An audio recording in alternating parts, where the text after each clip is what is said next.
Taneytown Planning and Zoning Commission, please come to order. Would you stand for the pledge of the flag, please? Pledge allegiance to the flag of the United States of America and to the republic for which it stands, one nation, under God, indivisible, with liberty and justice for all.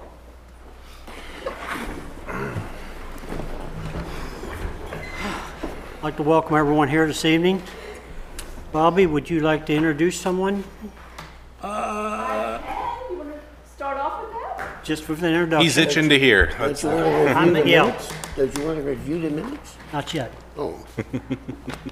Just to backtrack a little bit, we lost Scott Graff. He went over to Public Works.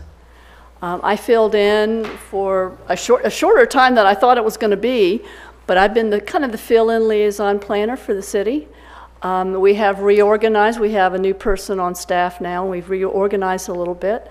And Claire Stewart here will now be your liaison planner from the County Planning Office. Well, we welcome you. Yes, welcome. Claire is a native Carroll Countian, grew up in the New Windsor area. She is a University of Maryland graduate. She started in our office as an intern, and we hired her full-time July of last year. So she's been with us a little bit over a year now. Great. She's a joy to work. Excuse me. She's a joy to work with. So, We'll judge that. Don't worry. Yeah, time will tell. I'm just telling you, but you can judge for yourself. Thank you. We don't like a lot of homework. And they like everything on paper, nothing electronic for these guys. And All right. Board members should have received the draft minutes of September 25th, 2017. Is there any corrections or additions to those minutes? no, sir. If not, I'll entertain a motion. So moved. I'll second. Any further discussion? All those in favor signify by saying aye. Aye. Opposed? Unanimous. Thank you.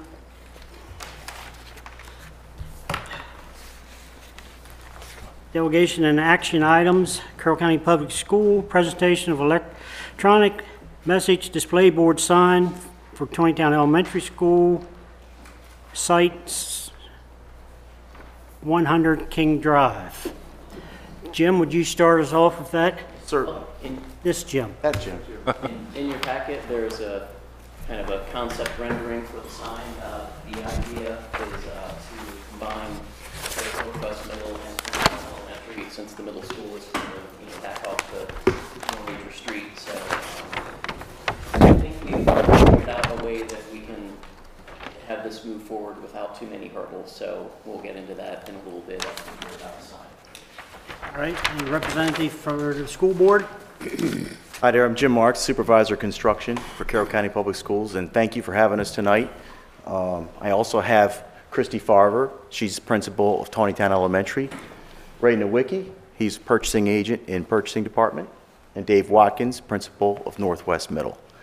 And we thank you again for having us. As we've presented this came to our department as a desire for a grant funding called QZAB, it's called Qualified Zone Academy Bonds. So we're trying to apply for this, and it sounds like the state and the feds who receive this would accept a sign for this for the schools. And you know, as you can see, they would like 2 electronic display message boards. Having Northwest also on this sign helps them out greatly with giving information to the public, and I can have Christy and Dave give you, a little sidebar of how it would benefit their students, parents, and community. For information, I can certainly answer detailed questions or, pertaining to the bid or other concerns you might have. Obviously, it's a little higher than the existing sign. This one proposed is 17'6". The 12-foot wide. The existing one is 6 foot wide by 13 foot tall. And you can see that there's obviously a fence there along the property. So if we put a sign What was the down width below- again, Jim? I'm sorry, Jim. The width? Width of the existing? New. New, 12 foot. And it does not have to be of this type, size, or look. This is just a preliminary that we received from a sign company a year ago. We would put this out to bid. So tonight was a good opportunity to get feedback. So we could tailor a bid that would best suit your desires or comments.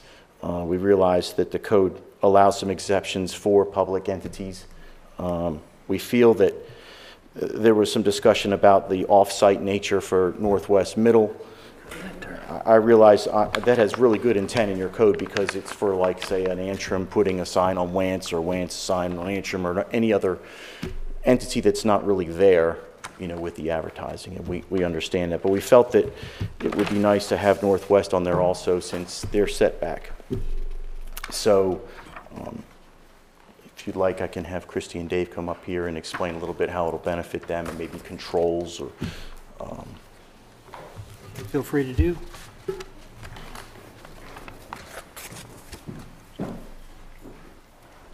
Good evening. I'm Christy Farver. I'm the principal of Taneytown Elementary School.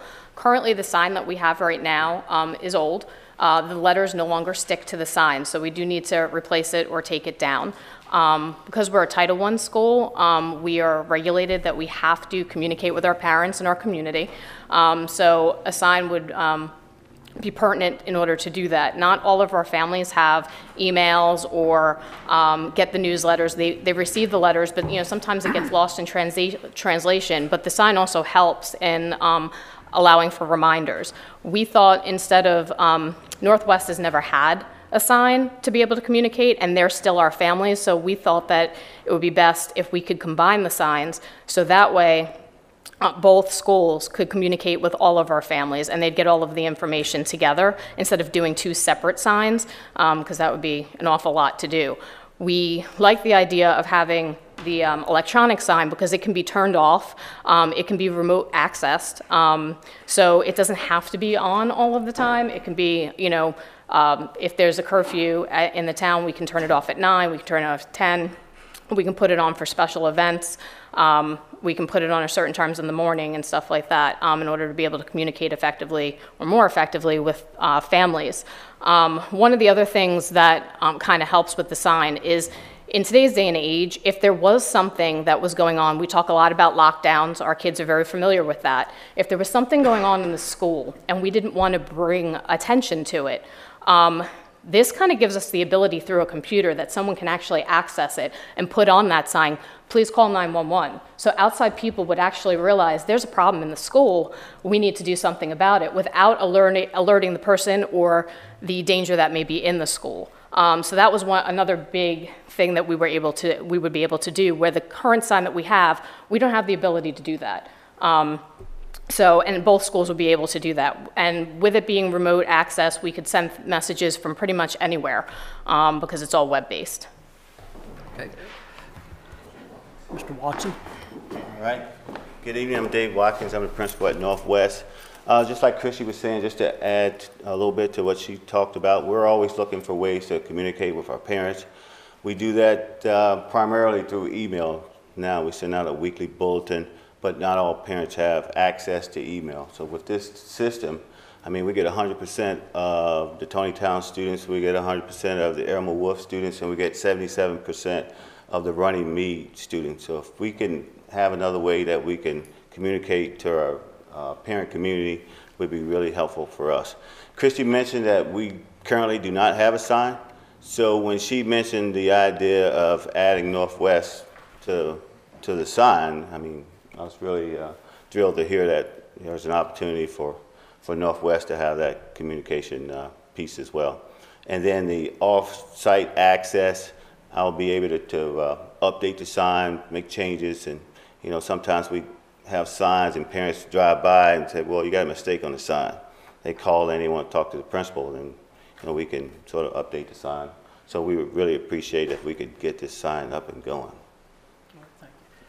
Will I have access from my house? Actually, yes, through me. Have it going off. He wants his own light switch so he can just turn it off and on. Is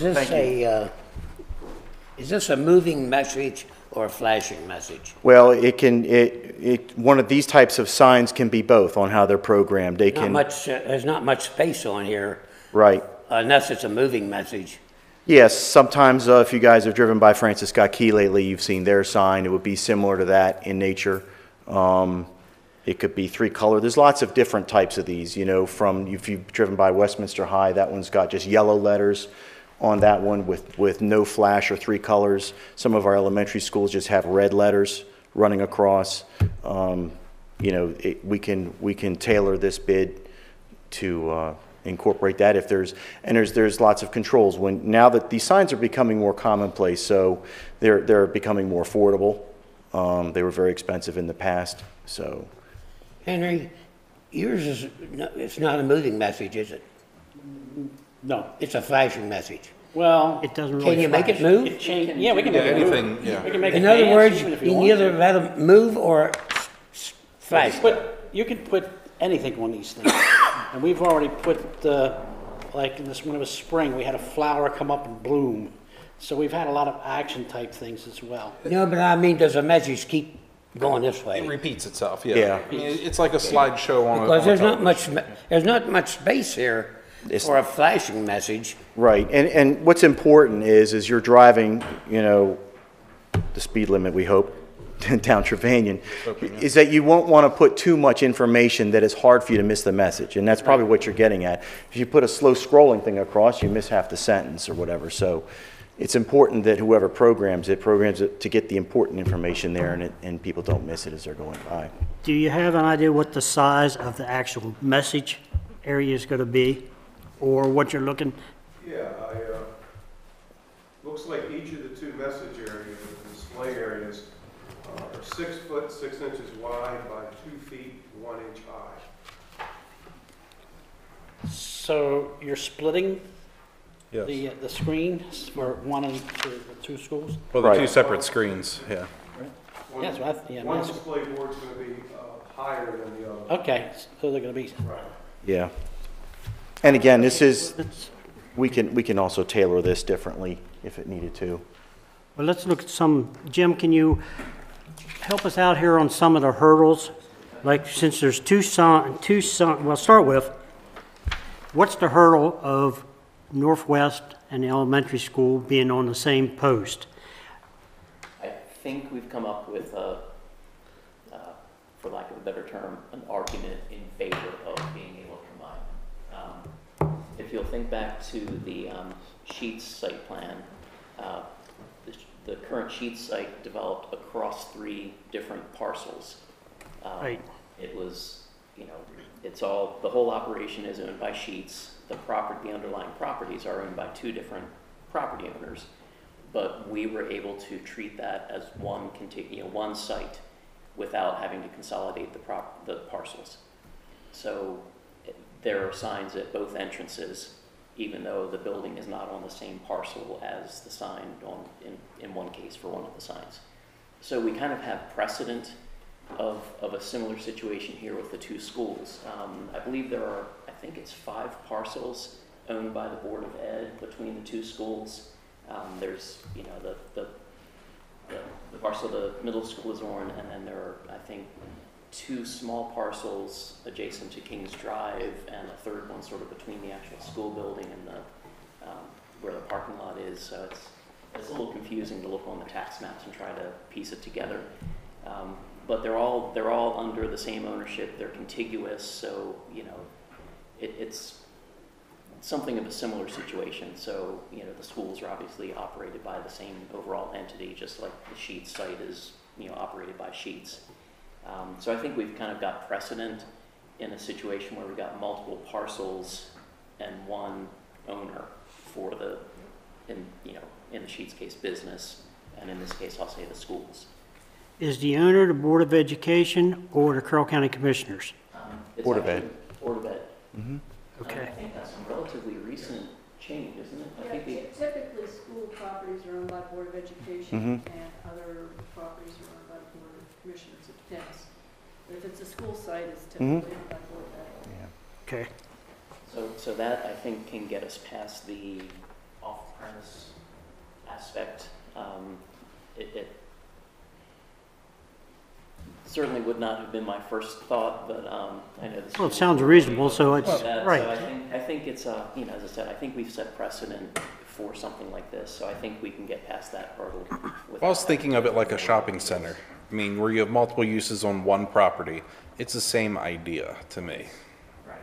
So, and again, right, if you know, if the properties weren't contiguous or they weren't all owned, you know, or they weren't all operated by the school system, we might be having, I couldn't really make that argument, but, so I think we're good there. Yep. Jay? Yeah, that's not an issue. We worked that out, so just All right. move on. All right. Well, that's the first big hurdle, so we're over that. Today, we worked Right. that out. He's practicing law without a license, but that's fine, okay? Seems to be a lot of that in the Yeah, city. it is Yeah. going around. But I got the That nod. goes with You got the 20 nod, town. that's right. That's 20 town. All right, the other hurdle, I guess, would be the square footage with 2 signs. So if we count that as 1 sign, what square footage are we looking at for the message board itself? Okay, so, the planning commission may, and I'll just read excerpts here, permit larger dimensions for bulletin boards, it should say, containing an EMDB on publicly owned property. So that's telling us that because it's Board of Ed, we'll say public property, that you guys can entertain larger dimensions for the bulletin board. Now, it still, I think, is not to exceed 66% of the total square footage, which I don't think, you know, I think we can probably work with that. And so I think Square footage of each sign or square footage of the total of both signs? Well, And remember, we got both sides, this sign's gonna be on both Well, sides. since they're identical, the ratio is going to work out the same. I mean, But how do we gotta look at how we're gonna consider this, though. I understand. And but- that's the point, that's the hurdle that I'm trying to clear up. I mean, even though we spent, I don't know how long, you know, hashing over this message board thing before we finally passed it, we didn't envision somebody coming up with 2 message boards on the same sign. Well, we said, the sign thing will never be complete. I would look at it as, Always evolving, right? I would look at it as a single sign and just, you know, overall the fixed portion versus the message board portion, you know, that it would have to just stay within that, you know, 66-34 split. You know, it really doesn't, I don't think it matters for the code if it's, you know, 2 fixed panels and 2 message boards or whatever the case may be. I think the question more for you guys is the overall, you know, size of it in the neighborhood and the height and things like that. So you do have some flexibility because it's a government or, you know, quasi-government entity. So we can work with it. Okay, well, that's the 2 hurdles I thought. Does anybody have any other concerns other than hours of operation? Other than the message display board portion, how much more of the sign will be lit? Oh, just the names. The names that you will be see. Maybe the backlit. logo, they might have some lighting on those logos. Okay. But that would be it. We would not have any floodlights on this or anything. Right. No So floodlights. it would be internal. Okay. Yes, sir. Do you know the distance from ground to bottom of sign? Round to bottom, yes, sir. Looks like it's 90 inches. Yes, sir. Thanks, Ray. 90 inches. Inches? Okay. And again, this is very just prototypical. Right. So when we put this out to bid, if you guys wanted, or if your committee wanted it lower, skinnier, we can certainly accommodate. What did you say the height of the old one is, 12 feet? Height of the proposed sign you're looking at No, the is- old one. The old there one? now, the existing. 13. 13 feet, 3 inches, Ray measured it himself. 6 times. I learned that from you.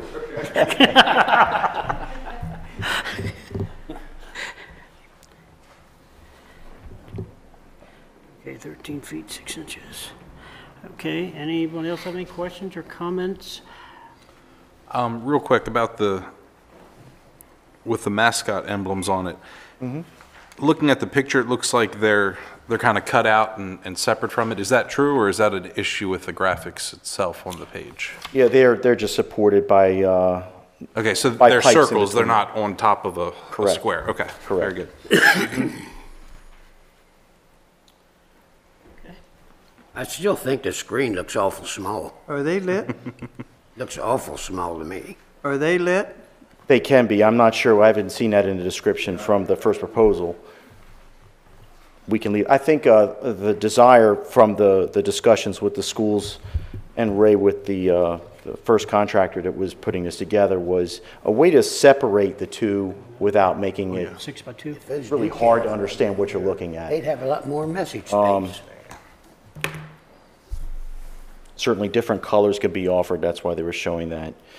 2 feet wide, that would give them maybe 2 or 3 lines. What? And if you're coming into town, you're only going to see it for a split second That's because right. you got a tree This is what, that is out over the sidewalk. this is what I'm almost. thinking. But coming out of town, you're going to see, that shouldn't be an issue. The way these signs operate, the smaller the letters, more lines you can put on that display. Yeah, right, but Right. Larger the letters, for example, you can make the letter 10 inches or 12 inches high and just have one line going across.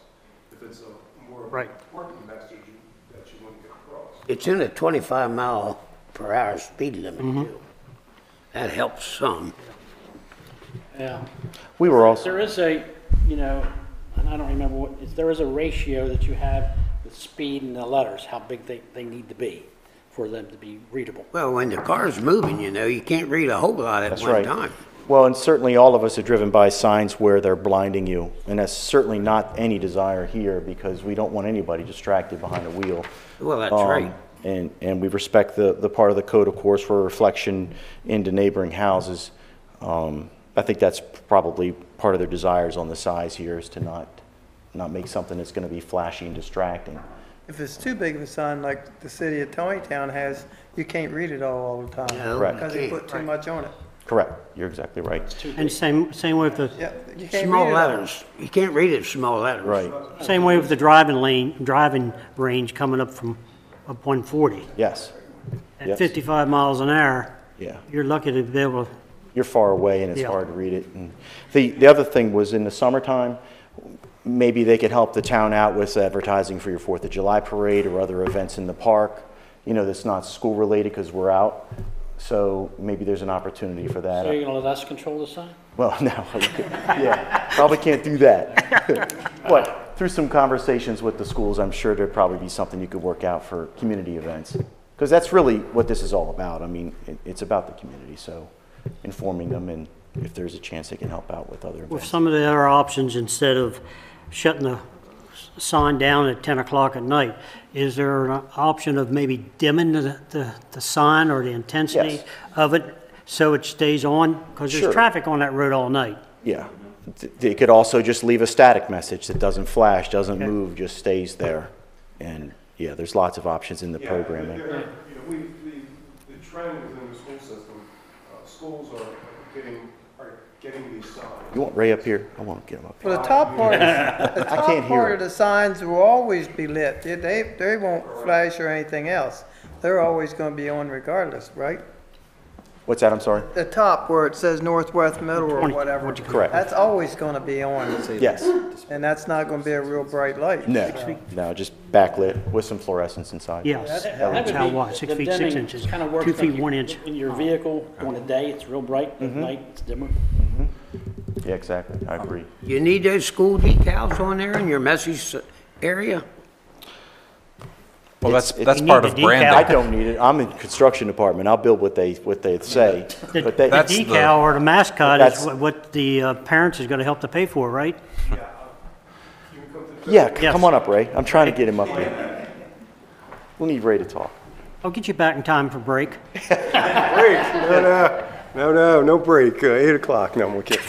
Good evening. My name is Ray Nowicki. I'm a buyer in the purchasing office.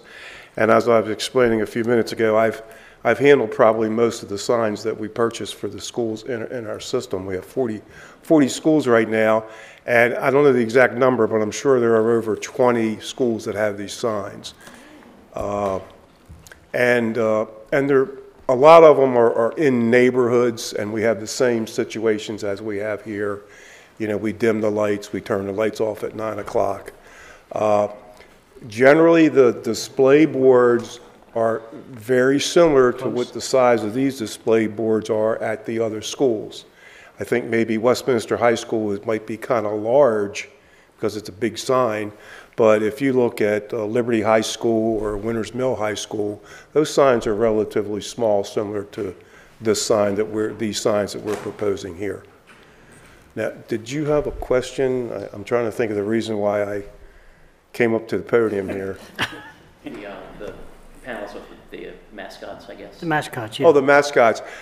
All of the schools have put a mascot of some sort on that sign, whether it's been part of the display up top or it's been on the side. It's a spirit thing. It belongs to their school. Well, it's a branding is It's a what branding, it is. and it identifies the school. That mascot is probably on a lot of all the clothing and so on and so forth at the schools, yeah. Okay. That's why. It's nothing different for this sign than it is for the signs we have at the other schools. I don't want to nitpick size, but with the dimensions you gave me, this drawing's clearly not to scale at all. Is that correct? Yeah, they just plopped it down there. Yeah. Well, I just mean like the sign within the sign, it is not to scale of the dimensions that you gave. That's why I'm a little curious. We have more of an AutoCAD sketch that has some more dimensions. We can give you this, really. Yeah, if I could see that, that'd be great. I'm just, based on the measurements, I feel like the sign that we'd end up seeing is nowhere close to what this picture is. There you go. Okay.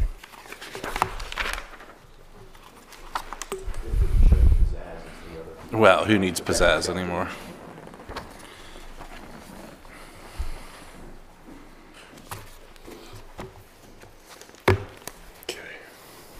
I was actually thinking the logos should spin like the old Esso signs, but I miss those. Well, you know, I was just looking at this, and one of the things that I thought would be if you took the signs, you know, and justified them, like left justified, moved up the, whatever that's called, logo, you'd have more signing. Yeah, and a lot of it's cost. These boards are Talking about moving this up to here? when you do that. So we could try to see if we could afford that. 10 inch. Offering another way to get I'm more, impressed you Yeah, guys want good. it bigger. That's more part of the real issue. estate. This Sign the was state. this was just our first shot at this. We had one contractor come out to give us an idea, so we would have a budget to make sure it was within the QZAB funding that we're getting from the state and the federal allocation. Well, have you seen ours? Yes. That's 50,000. Yeah. Yeah. Not as big as. We're trying to be under that. And the school has to participate also with the QZAB funding for the bond. They have to also raise up to 10%, so to match it to qualify for the bond, so. Jim, is there anything else we need to clear up as far as hurdles? We've touched on, took this, you know, move that overall here, put that size, the off-premise They'd have aspect all that I that. was initially But concerned then about. again, if they don't want to, if they cost more money, maybe. So I suppose they're if looking for more, it would be helpful that's for, where you get it. you know, folks from the school system to have a consensus on at least the basic idea, so they are comfortable with moving forward and applying for some funding. And if there's not a final product for us to No. vote on. We'd certainly present the final product for approval when Do we're, you have a time frame on that? I would say if based as we leave this meeting tonight, we have the okay to proceed with a solicitation and send out a request for a proposal and give the contractors the general parameters and let them come back with some designs for us and some colors and actual, sizes, how they can fit everything in here. I would say we're looking at about a 2 to 3 month total time period. And then probably the lead time for the equipment would be 6 to 8 weeks, and then a couple weeks for the installation. You gonna have it up in time to put the school closing? Yes. Weather permitting. It depends how the winter is. Now, that's Man, I think Christy and Dave have been waiting for this for quite a long time right now. So. I just missed that. Announcement that for the other schools. I mean, Jim and the construction department are going to coordinate the information going back and forth from us to this planning commission here. But I'm sure we could send you our specification before we send out the solicitation, just for you guys to take a look at. It's going to be, Okay. yeah, I mean, it isn't going to be, Send It'll it be to pretty Jim. basic, Okay, yeah. send it to Jim, I'll then we let can, Jim, right, okay. okay. Overall, we're looking at basically 12 by 17. 6. Is kind of the overall. Yeah. And it may end up being 10 feet or 11 feet wide instead of 12 feet, but, yeah, but we won't go over the 12 feet, and we won't go higher than 17 feet, 6 inches. I'll recheck your measurements tomorrow if it's pretty. Is Okay. there any comment from the county? Claire?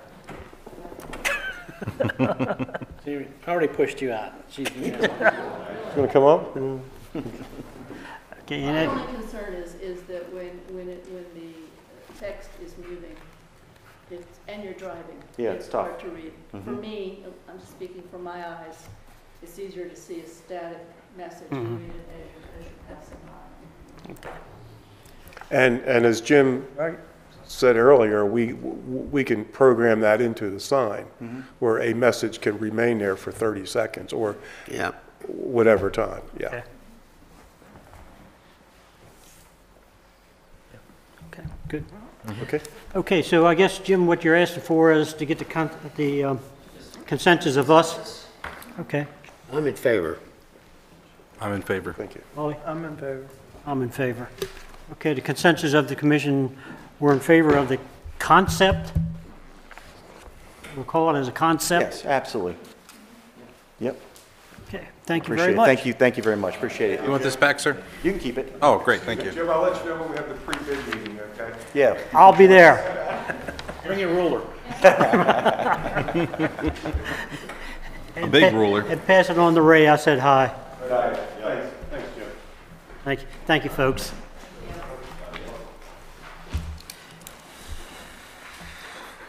Okay, moving on with the agenda. Ordinance and agreement for review. 13-2017, variance requests, review by the Planning Commission. Jim or Jay, either one? I'll jump in. We, as you know, we talked about this ordinance, I'll talk about them together because they're the same, more or less. Came from your request, so it's the subject matter is not a surprise. And this would correct Thank you. and restore back to the practice that we had of the Planning Commission reviewing Board of Zoning Appeal cases and offering a recommendation if you so feel like it. You recall we had that practice. It was removed. We kind of did it anyway, and then we stopped it. This would put it back into the code and say that is now a required step. So one deals with variances and one deals with special exceptions. You can see the language that we put in there, that they have to come to you for that. Not necessarily the applicant, but the application has to come to you. And then you get a chance to make a recommendation before the hearing. That's it. I didn't think we needed to get more specific. You realize the dance that has to be done because the hearing has to have certain advertised and everything, so it usually is a timely matter that gets put in there. So there's no really action from us, other than if we have any comments. You can make a recommendation or comments if you I choose feel to. this is the way we should go. You probably should recommend if you like this, because it is not unanimous thought at the council about this. I would like to say why, but I won't.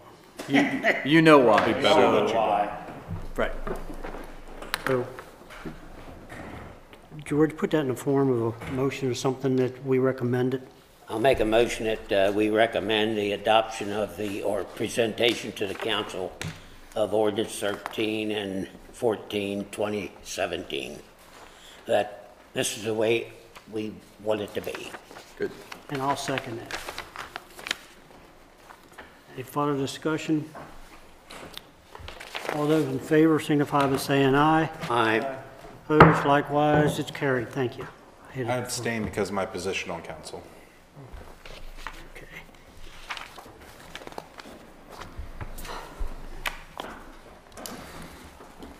Next item is Jim's, your report.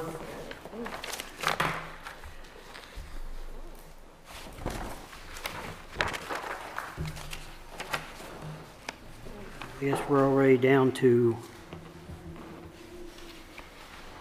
Are we gonna talk about this? what? Plan we got in here for about the dumpster and all, or no? That should be on part of his report here, I would think. Well, yeah, we can, as I'm like fumbling through trying to find my report.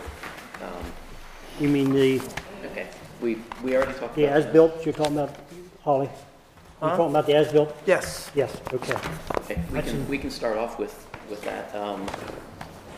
That came in last Monday. I have asked them to tweak one of the labels on here. They refer to the HVAC units that are on the ground next to the building as rooftop units. I just asked them to revise that label to HVAC units. I was going to ask you about that. But there's really no mission approval required for the as-built or what we were. Ideally, these really could have been done as in color with red lines for the things that differed from the approved plan. But as you recall, some of the things were not 100% fixed when we approved the site plan, like those HVAC units or the generator location. After construction was started, the Maryland Cannabis Commission came back to the developer and required them to erect a standalone building for a security system backup that was actually physically in a separate building from the main building.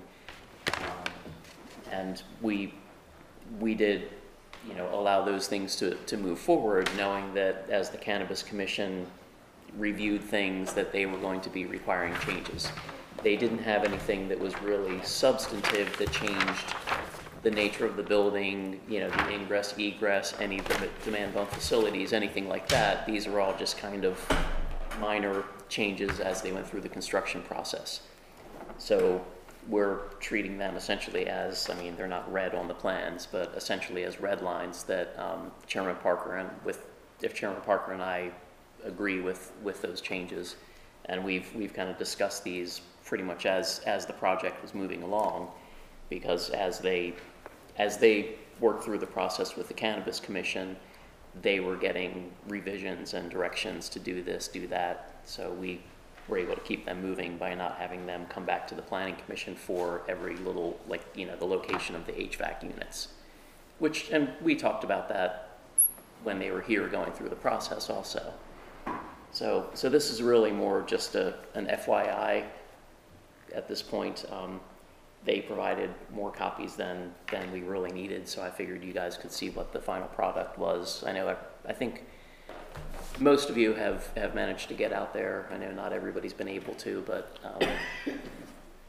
One of the things that I know we talked about was, I thought all the dumpsters and stuff and all their trash stuff was going to be inside the building. Yes. Where did we go with the dumpster, a dumpster being outside the building? Not just outside, but in the front of the building. Yes. What, Now, they did tell me out there, because I asked that question when we went through, that they would build something over top of it. But he said he had talked to Jim and it had to come back here for approval, he said. And if the commission feels strongly about that, we can certainly follow up with them. In reviewing the code on that matter, the screening around the dumpster comes into play when it's in a visible location or it's adjacent to residential, things like that. With this being, half an acre off the road next to the building, you really don't see it from the public view. I suppose if you stop and stare down the side, you can see it, but it's not like it's right out on the road or anything like that, and there's no houses around it. So I don't know that it really Well, my concern not, warrants the screen around the dumpster. not that it doesn't have a screen. My concern is it's a dumpster, and is that going to invite people to go in after hours and go through that dumpster and hoping and finding something? That was always the concern. Well, and that was I feel like that was a selling point of theirs by saying that everything would be inside. They had to bring a truck inside, load the truck, then pull it out. They talked about Right. the big bay doors. It was a selling point that they Yeah, but the used. generators couldn't be inside. They had to let them out. Yeah, but Well, I'm not worried about the yeah, generators. we're just talking about, That's outside. we're concerned about the dumpster. I'm concerned about the Right. dumpster. I mean, they sold that to us, and we liked it, and now they're going back on that. And I believe, didn't we make that a condition of this? I thought we did. I Yeah, we don't did. know if we spelled it out as that, but That's- I know it was a conversation more than one time here. Why is that offensive? Pardon me? Why is it offensive? Not offensive. My concern is that once the public's aware of what's happening in that building, it's going to invite. Dumpster divers. Yeah, People I mean, going you see this now, like at supermarkets and stuff, where people always are going through the garbages, the dumpsters. Well, they have it there. They have chains over it now. Don't you think they'll keep chains there? I don't know. That would be an option if they would keep them I think secure. they'll have a chain to that kind of an industry there. But I think we need to address it somehow. Well, they have a chain across the driveway. No, At no, night. I mean, they have dumpsters that you can put locks on dumpsters. Oh, okay, that's right. That's a 40-yarder. It is a 40-yarder? Yes, Is it that, is. is that gonna stay there It's still after set. construction? Still sitting there I think, yet. I'd like to see Jim look into this. I'll follow up with him. And I agree with you, I remember it being inside. That was part of their security. Yes. business. They got an awful big back yet that's open. They haven't used. But he said he would do whatever we wanted. The guy seemed good. when he- Yeah. So I wasn't there when you talked to him, but, Well, I know what we had asked for. And you okay with that, Jim? I'll follow up with him. All right, thanks. Moving on then with the rest of your report.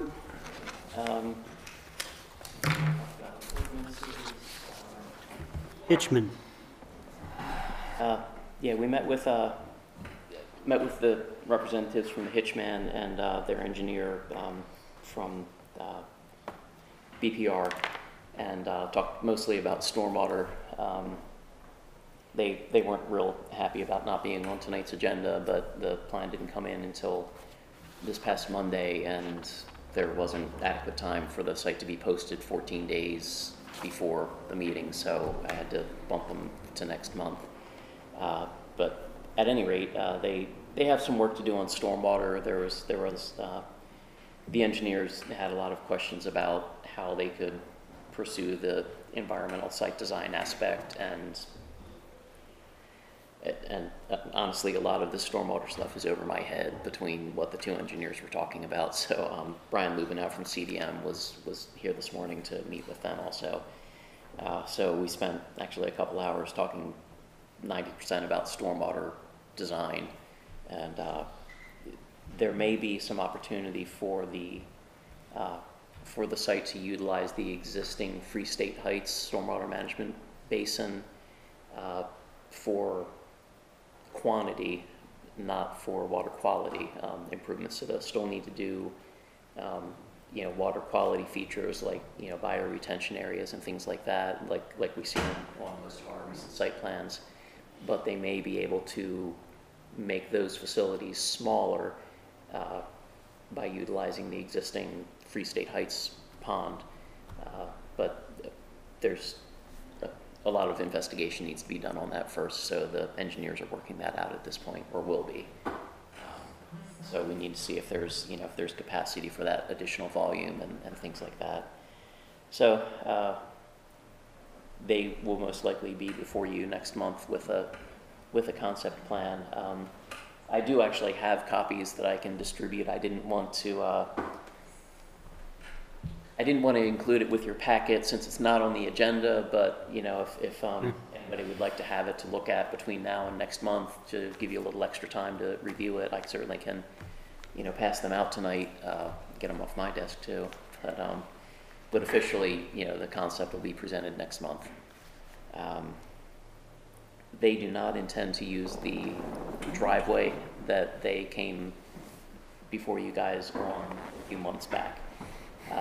They have looked into it a little bit more, and from what their attorney has advised, it looks as though they have right to basically their side of the alley, and the properties contiguous to the alley on the other side would have their 10 feet of it. So at this point, their intent is to use their 10 feet to have some landscaping along the side of their new parking lot between the houses on Maryland Avenue and Commerce Street, and the new paved portion of their display lot, their parking lot. So the access off of Commerce Street is not going to be part of their plan at this point.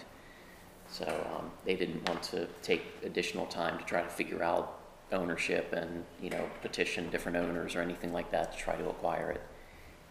So they will be providing, I guess, their attorneys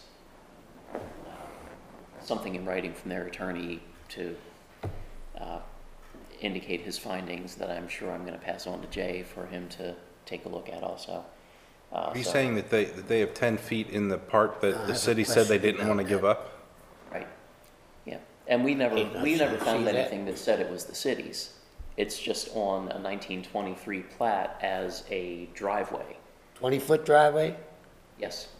An alley, And they not want a to use driveway. half I of it? think it's actually called driveway on the plat, on that old plat from Commerce Street. About a So driveway, we don't have a deed for it. We haven't been able to find anything that conveys ownership to anyone. And as I said, you know, I advised them that we're going to need to see something that says they have that use. So I don't know what their attorney has put together for them, but you know, at this point, that's their intent. So we'll have to see, and I'm sure, as I said, I'll be asking Jay to look it over to see if it holds water or not. So that will be coming next month. Okay, George has a question. I'm not sure I can vote for a plan that's going to divide the driveway. When do we start dividing right-of-ways in half and then able to use half of it? Well, I think that's something we need Jay to look at when they present their findings. Well, absolutely. Again, I want to see where the property line is for the house. I want to see the width of the driveway, and I want to see the property line for the hitchman on that concept. We have residential areas to protect. well, we have had, actually, I don't know if anybody has followed through on this, but I know we have had incidences previously where the city has been willing to deed a paper street over to the contiguous property owners if the property owners were willing to pay for the cost of doing it. And one in particular I'm thinking of is the paper street between Deverne Street and Roth Avenue behind the insurance office and the real estate office. There was basically there's a paper street between the first duplex house on Roth and the open lot on Deverne Street, the undeveloped lot on Deverne Street behind the Long and Foster office and Helter Bridal Bounds. That should never be taken off, I don't think. I think that alley should stay there. That's an important alley for whatever that commercial piece of property is going to be. So the when that was discussed several years ago, the property owner for that undeveloped lot agreed to not request his share, so to speak, of the property, because the discussion at the time was that it would be split based on the linear footage, you know, of each adjoining property, and the linear footage along that undeveloped lot was very small because it would be at the end rather than running along the length of the alleyway. But from the city's perspective, there wasn't adequate space between where that alley would come out on Roth Avenue and the intersection of Roth and East Baltimore Street. So typically, there's, even during, outside of rush hour, there are very frequently, a couple cars stacked there that would leave very little room to pull out from behind the insurance agency and be able to safely pull out, and it would be a serious problem in rush hour because of the queuing, the vehicle queuing there. So the city determined that we don't intend to build an alley there and have no need for it. And I don't think it ever moved forward because nobody really wanted to pay the cost of getting it replatted and recorded and things like that. So I think both contiguous property owners are continuing to mow it and everything, but I don't think it ever happened. The city council agreed to split it up, but we had another situation on West Baltimore Street where there's another paper alley between two properties, and one property owner wanted it, the other one didn't, and but that was again the proposal was, in this situation it would be half to each, but again they didn't want to foot the bill to make it happen. So Okay, so the next month we'll talk about Hitchman. So anyhow, so the Hitchman will be here next month, and we'll see. Hopefully between now and then we'll have something, from their attorney that says why they think they have the right to that 10 feet of that alley, and hopefully you'll have a chance to look at that in advance so they can look it over and share his And if we opinion. don't have it in advance, I'm not going to be prepared to give you an opinion based on what they tell me that night, just so we're, Okay, let's see. And, we have received a very rough sketch plan for another storage building at Lorien Health, but again, they did not post the property as they were advised to, so we had to bump them off the agenda as well. So they will probably be back next month, or be here next month. And let's see, on the small cellular infrastructure, Jay has drafted a couple revisions to site plan and zoning chapters to basically give us the opportunity and the purview to review them.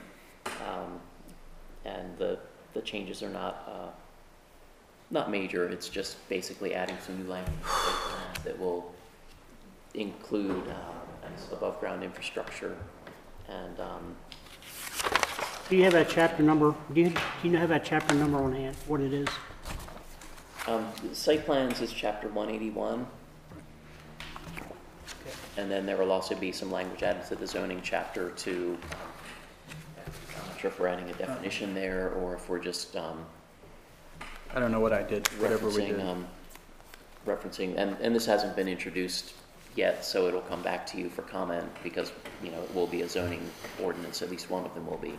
So Great. we'll have them, I think next month, assuming we get them introduced this month or in November for the council. The reason I ask because there's a company has contacted us, meaning the fire department, about putting something on our tower. So Okay, Small cell. I put them off until we have. because that's preferable, probably, than what they're asking Okay. for. So that'll be some more detail will be coming for that next month. Okay. We'll get into talking about the Chapter 10 draft at this point, or hold off a little bit on that, or do ongoing projects first, or? Yeah, let's save that for last, Okay. or next to last. So, active projects, Evapco's still chipping away out there. Do they have a date for open house or anything? They had their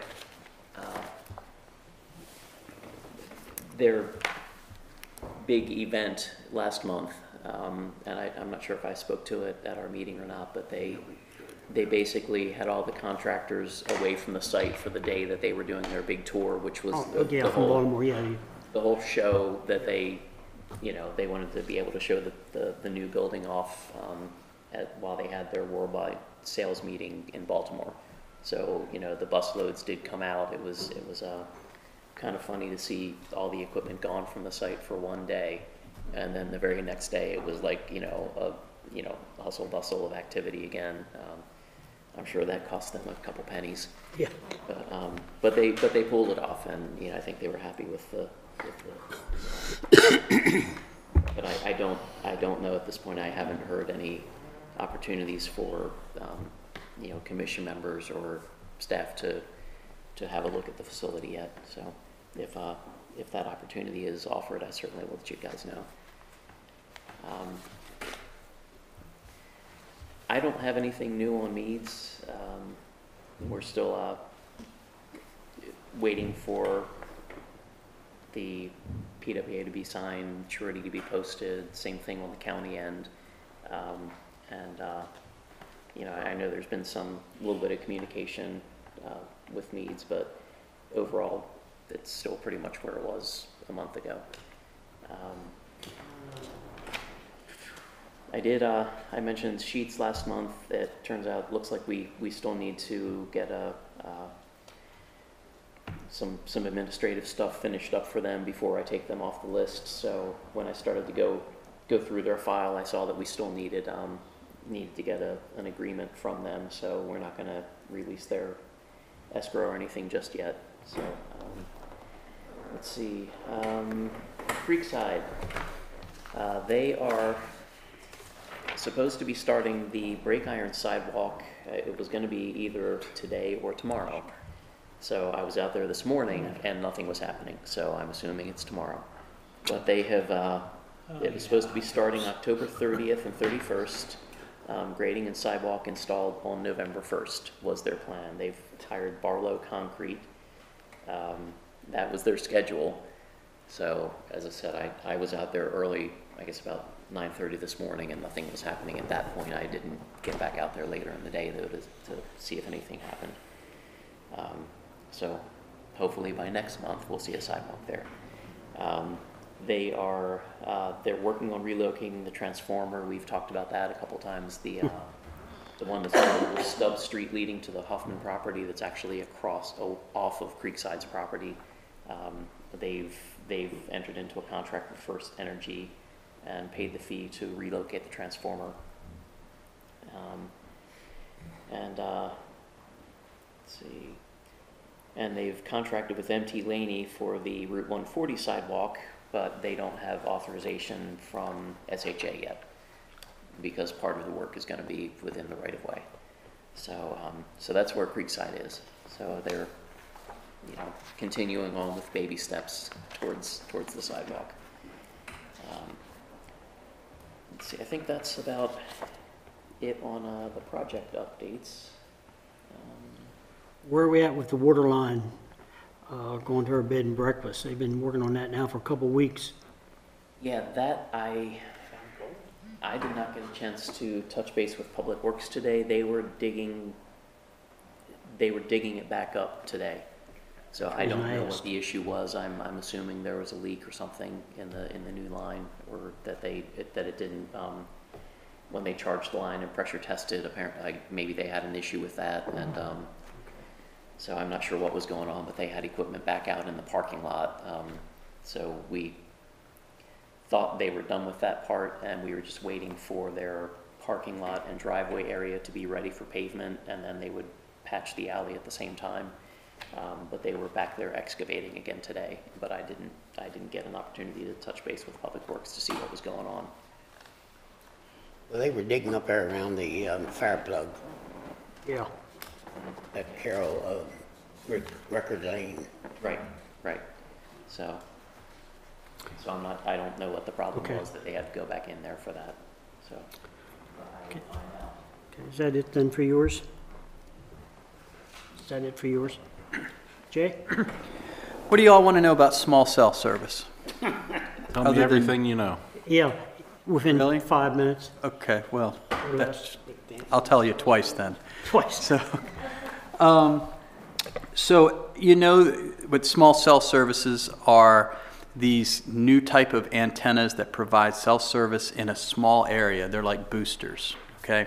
So if you go down to Westminster, and I showed you the one behind the courthouse, go behind Roy Rogers like you're going to go to Walmart that way, you know, that little road, and there's one on the right in front of a house. They're mounted on the telephone poles and stuff, so. Which side of the road? Right-hand side if you're going with past Roy Rogers. Okay. Okay? Dan and I did go to Westminster, and we asked Westminster where they were.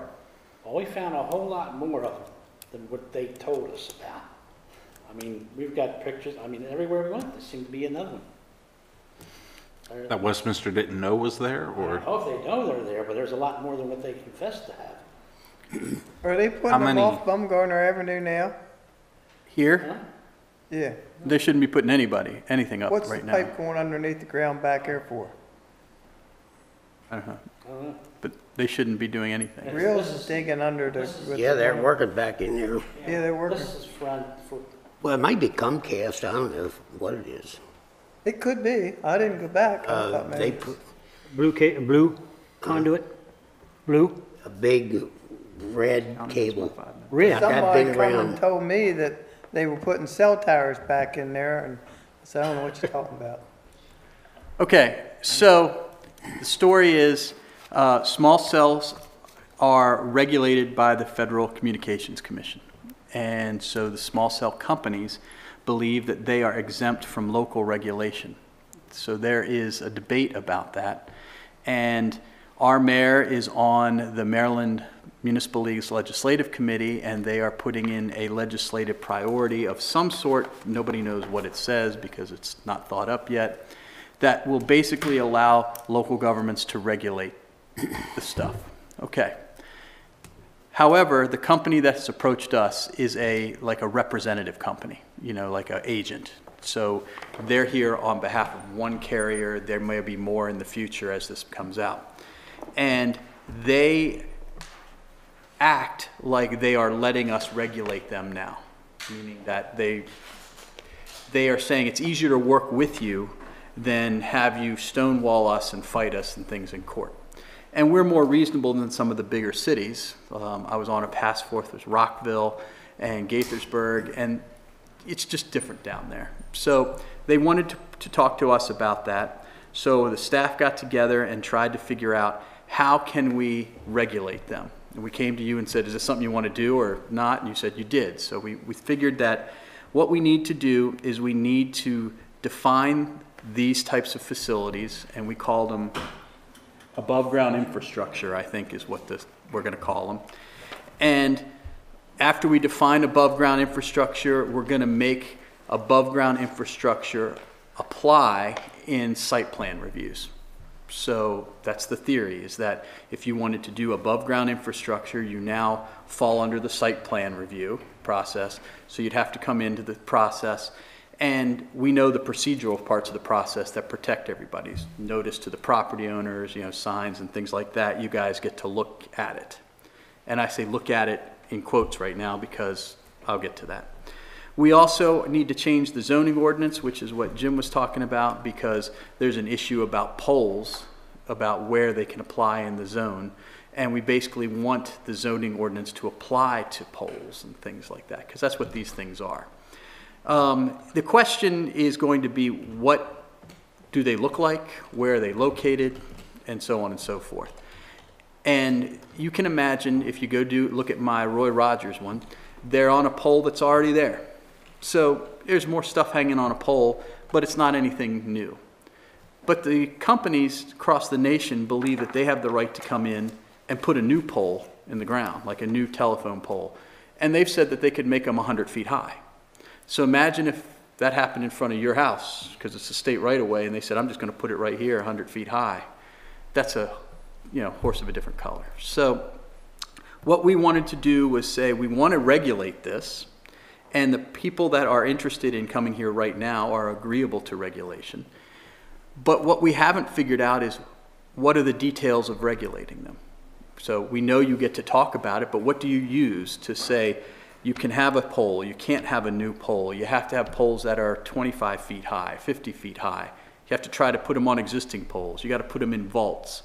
All that kind of stuff is still being worked out. When we figure out that kind of stuff, we're going to propose an ordinance that will add a new chapter to the code that deals just with this. Just like cable TV has a chapter, this will have a separate chapter that deals with whatever we're going to call it. So that's all the bricks and mortar stuff that it's starting to gel a little bit. The other side of the coin is this is a company that is using the public right-of-way. Okay, that's where they're going to put them. And they're profiting from that, like Comcast, like the phone companies and things. And so in order to use that, they need to pay for it because we all own the public right-of-way, and they're getting a private benefit from it. The way we do it with the cable company is the governments have a franchise agreement saying, we own the right-of-way and we're giving you a franchise to put your wires and stuff in here, and you pay us. And it's no skin off their back because they just turn around and charge the users. And if you look at your franchise fee, it's itemized on your bill. It could be like 5% is the max, I think, is on there. So the issue is, how are we going to strike an agreement with these companies? Because it's not the same as Comcast that serves everybody. This could be Sprint that doesn't serve you because you have Verizon. And we got to figure that out. But we need the authorization to even enter into such an agreement, which is what this new chapter will also do.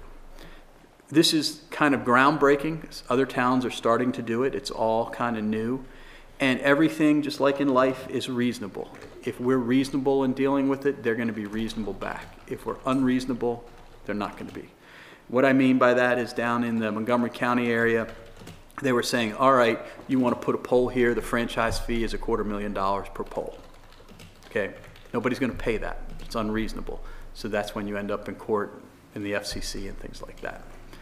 So that's where we are. Right now, the council doesn't know anything about this. I'm going to explain it to them hopefully next month. But we need to educate the mayor on this because the directive we're getting right now is wait until the General Assembly deal with this, which would be next year. And we have people knocking on the door now. So you can see our dilemma. We don't want it. We don't want them just to go and start installing things. We want to have a say. We want the property owners to have a say, that kind of thing. That's it. I'm done. I have two concerns about doing this. And the first one is right now the technology only allows one carrier per pole. So in other words, you got a pole, this one's a Sprint pole. And if Verizon wants one, there's another pole. So the technology does not exist where one of these poles can service more than one carrier. Very much like we have up on the tower. So you've got antennas for each one of them. Each carrier will have their own. That's a lot of poles. And the second issue that I have with this is we have a lot of communities here now that all the utilities are underground. And so what do you tell somebody, well, that's back in there, everything's underground except this. There are some other technologies that, I've found out about. In other words, they could put these in street lamps. Now, the street lamps probably aren't going to look like you would think, because there'd be the lamp with the lamps coming off, and then there'd be something sticking up above that, which would be the antenna portion of the thing. A little bit more, acceptable from the standpoint it's not putting a new pole up, and it's a piece of infrastructure that already exists in these underground communities, or where the utilities are underground. We own our street lamps, right? Street pole, or pole lights for the lamps. So we could charge them for using those poles, right? So why don't we put our own poles in and charge them for using the poles? They'd be our poles. Well, that's what they want to do. You see what I'm saying? That's why we want to regulate this, because we don't want them to put poles in and then put other things on it, because those poles will last forever, right? Right. So we have to be careful about that. And yeah, there's a lot of horse trading that's going to have to happen. Now, if you ride around in Westminster, you can see a variety of the whole thing. Like Carol Vista, I mean, there isn't anything above ground, right? And Well, that's private right-of-way, too. that's private right away. So we can't even dictate that. They wouldn't even be able to get in there.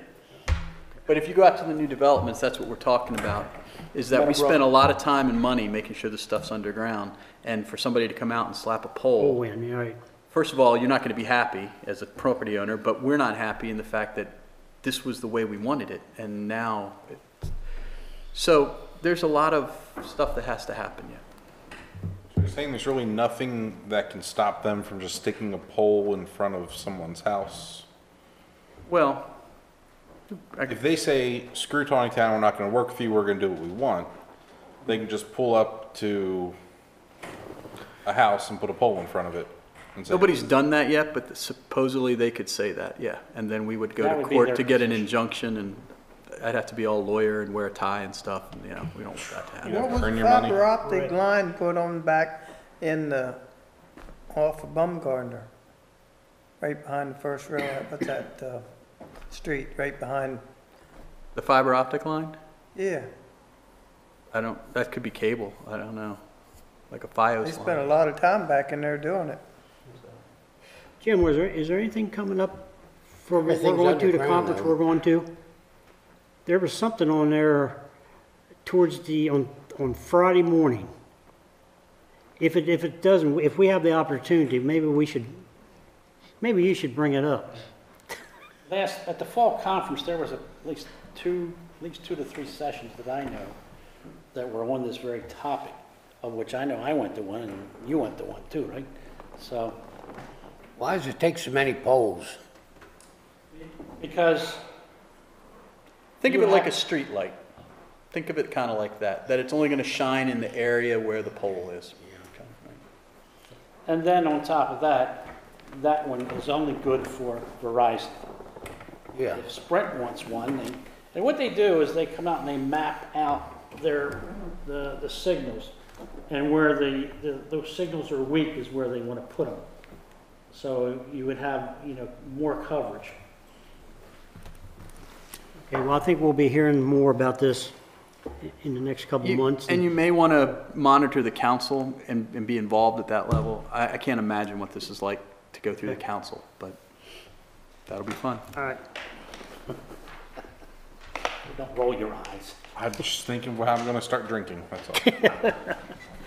All right, let's move on to the agenda. Was that it, Jay? That's it, for you? that's all. Mhm. Okay. Bobby or Clara?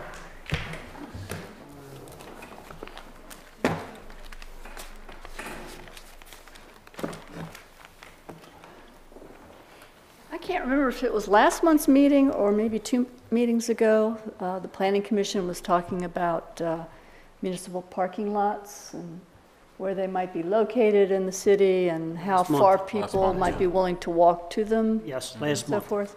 That was last month, okay. Yep. And I think someone asked me, and I think I said that, I was kind of going by memory on something I probably read or heard years ago. Saying that you were an expert. No, I definitely remember not saying that, but I think I was guesstimating that someone walking 10, 15 minutes, probably within a quarter Right, mile, because half a mile. George had a comment about that. I think that's what I said. Well, since that meeting, and maybe a couple weeks ago, give or take, I was looking up some other information and happened upon a website, and I wish I had written down the source. I don't recall the source. It's basically a nonprofit walkability association. But they said, as far as walking is concerned, and I'm quoting here, humans tend to walk at an average pace of about 3.1 miles per hour, which comes out to 19 minutes and 21 seconds per mile. Now that's, I'm sure, an average. Senior citizens, maybe not quite that fast. Young children, maybe not quite that fast. People with physical challenges, maybe not that fast. But it comes out to, like I said, about 19 minutes, 21 seconds. Let's round that up to 20 minutes per mile. So 10 minutes, that would be about half a mile. 5 minutes would be about a quarter mile. And again, this is just a ballpark when you were talking as far as what would the reach be if people needed to walk to a certain municipal parking lot. How long would it take to get to a certain distance? So like I said, I kind of stumbled upon this, so I wanted to share it with you because I think this is more accurate than what I was saying last month. Does that apply to people shopping, or does that apply for people just walking? I think it's walking. So do I, because I'm a shopper and I will stop and look. And there's no way I'm going to get a mile in 20 minutes doing that. So I think it's walking. And again, it's an average. I mean, some people are going to walk faster than that, other people slower, but just as an average. So about 20 minutes per mile, 10 minutes about half a mile, 5 minutes about a quarter mile, ballpark. Good information. You're pretty much on target, because what a 70-year-old can do. The other day, I did 3 miles in 57 minutes, so that's pretty. Whoa, that's very close to the 3.1. Yeah, but that was all downhill. Wow, Henry's average. Wow. Yeah, that was downhill too, wasn't it? Yes, all the way. That's, okay. I don't think I could do that many miles in an hour, but I haven't timed myself, but I'm not sure I'm that I didn't fast. start out that fast. He pushed the button Maybe on the treadmill faster as he went. Maybe going downhill, and I have a tailwind, maybe. But anyway, I wanted to impart that. You can make them now that they go downhill, you know. Oh, the treadmills? Yes. I have actually tried one. They're pretty mildly nifty. So that's, Henry, is that walking on a treadmill or walking on the street? Treadmill. Well, that's a different story too. Why? You try walking down a sidewalk for a mile once. You spend half of that talking to somebody. I do know that you burn more calories when you walk on the street or sidewalk as opposed to the treadmill because, you know, the sidewalk is a little uneven or you have to, you know, move around somewhere or whatever. Yeah, some of this up and downhill type thing. And that too. All right, But still, on a treadmill, that's pretty darn good. Very good. Okay, that was good. that's all I had. good. Thank you. When I watch them, most of them, they get next to me and they crank it up and they start running. And I say, I am running. So when you tell them you're still going to get there at the same time. Do what you can. Yeah, they're not going to leave without you, right? All right. So I guess next thing, Jim, we'll talk about chapter 10.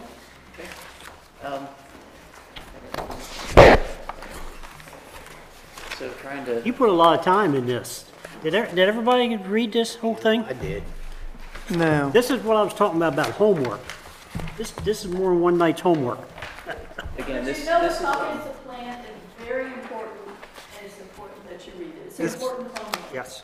This boy had too much other things on his mind to do this I week. ran into a few small errors I was errors at that should 6 be o'clock. checked and see whether you want to change them or not. Okay, let's go through page by page. yep, that'd be great. So pages are not numbered. And That's how they get you. First page. First page, front page. All right. Anybody have any comments on the first page? just real quick, just to clarify, this is the existing chapter, with track changes, just for the few little edits that I stumbled across a couple typos and a couple things that need to be updated, or, that we have different names for organizations or just little stuff like that, but I didn't see anything. So the comments in the margin are the changes, and stuff in red are the changes. So, and Are you on the second page?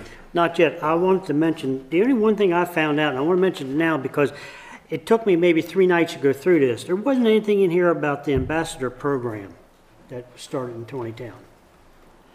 So I didn't know if I missed it because I wasn't going back reading it the second or the time.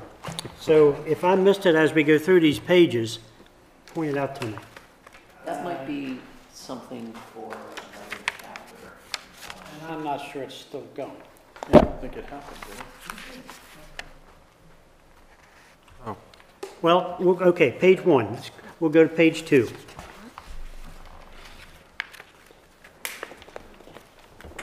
I have one thing to point out there. Page 2? Yeah. Okay. In the third full paragraph in the middle, While some congregations built individual structures, the Reformed Church and the Presbyterian shared a union house of worship known as the Old Yellow Church. Instead of the Presbyterians, that should be Lutheran. It was a Lutheran church and the Reformed Church that used the Old Yellow Church. And he knows because he was there. Well, You can remember that? this is what I just wanted to point out. No one will ever know that. It's just so small. So change that to Lutheran? It's Lutheran instead of the Presbyterian. Is that when Francis Scott Key was teaching there? Is that while Francis Scott Key was teaching there, you were there? That's one of the items I picked up. Okay. Is that the only one on that page? Yeah. Page 3.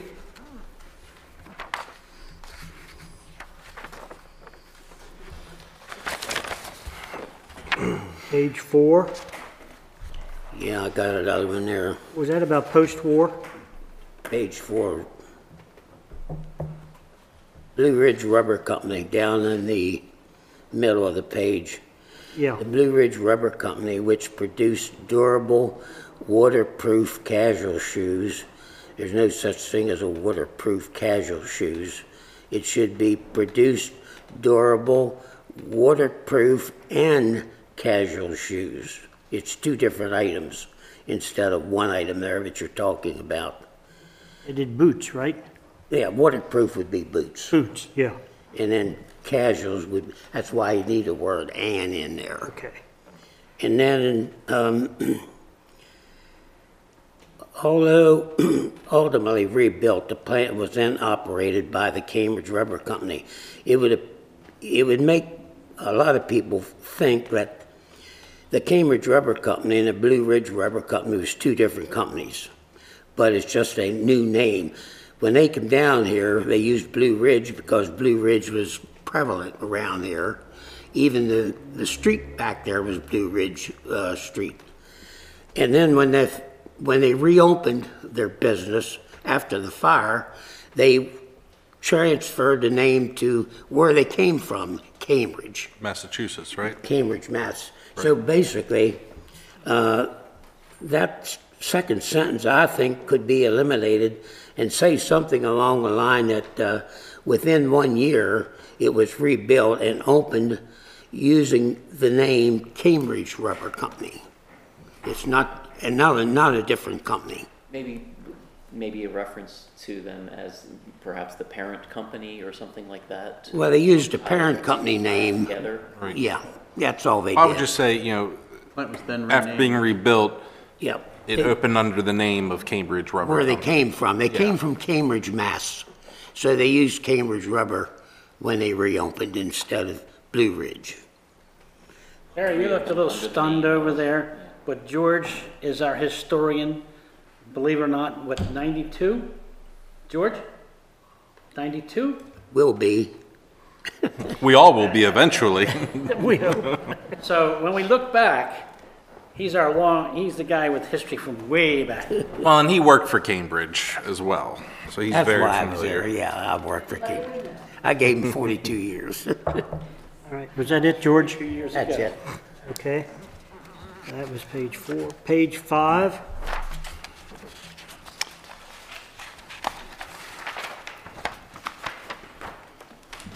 Page 6. Anything in there about the museum, George? No. Okay. Page 7.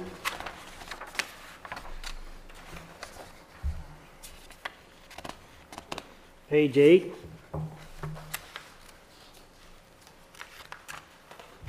Page 9. Page 10. That's where I realized or picked up where under recommendation or the actions, that something about the ambassador program would have fit in there somewhere maybe. And that's just the way I picked it up. Yeah. I could go back to that page again where Page 10? where the Taneytown Heritage and Museum Association is. Wait a minute. And Jay could probably tell me what's right there.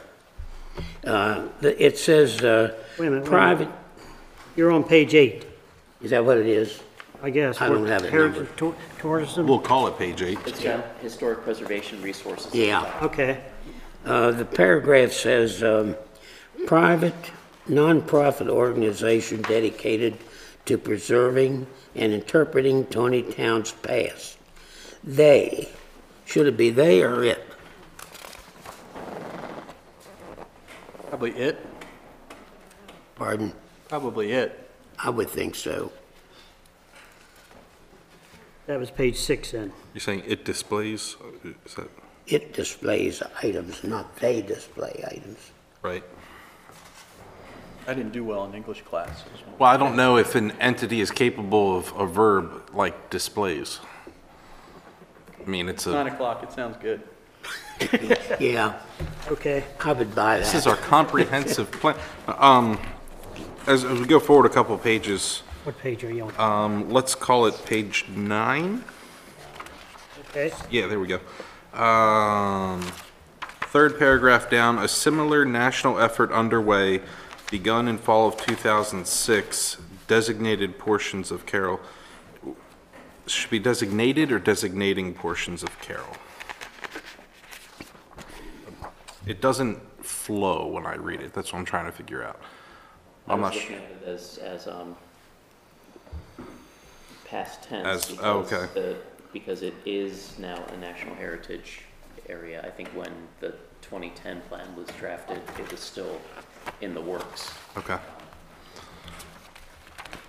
It read strangely, but I see what you're saying. Yeah. Okay. And moving on to page 10. Page 11.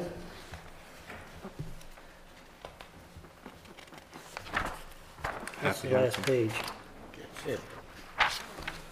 Jim, you did a very good job on that. Yeah, I think so too. Just, Excellent. again, updating. It's not like I wrote the whole thing. Yeah. Well, it's hard enough to read it and be able to concentrate on what your thoughts are at the same time. We can get another chapter reviewed for next month. I mean, hopefully our agenda will be a little heavier next month, but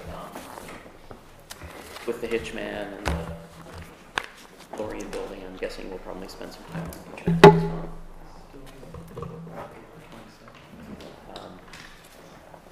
Okay, George, you have anything?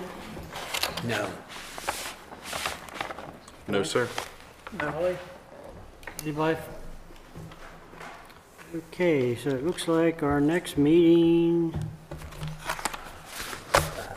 should be the 27th of November? That'll be the last one this year. Yep. All right, I'll entertain a motion for adjournment. So move. For a second? I'll second that. Okay, all those in favor, signify by saying aye.